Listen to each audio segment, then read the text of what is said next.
Hi, I'm Tanya Hasking and I'm the Lettings Operations Director at John D. Wood & Company. Here's everything you need to know about the Renters' Rights Bill. So the Renters' Rights Bill is currently making its way through Parliament with royal assent expected before the end of the year. We expect that will mean that parts of the bill become law before the end of 2025, with other parts coming into force over the next couple of years.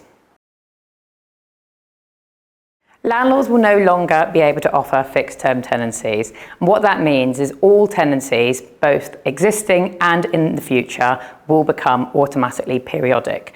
So the expectation is that will happen on the day that the bill becomes law, meaning that if it were to become law on the 1st of December, any existing tenancy, even if it were agreed only just before the bill becomes law, is expected to automatically convert to periodic.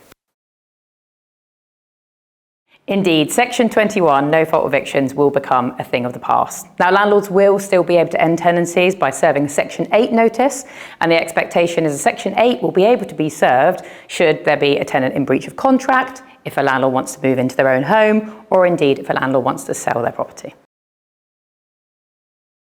Absolutely, landlords will still be able to increase their rents. Now, the expectation is that a landlord will be able to increase their rent once within a 12-month period in line with market rents, and there is expected to be no rent caps.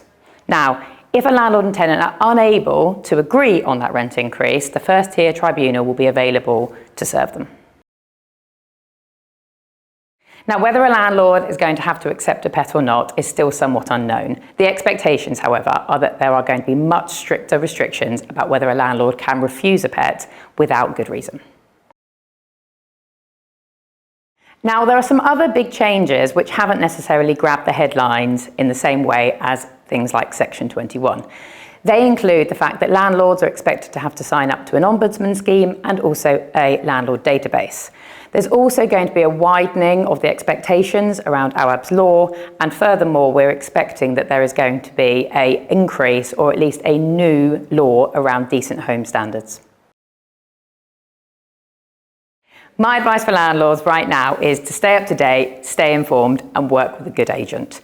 There is an awful lot on the move at the moment, and there are some big changes to come.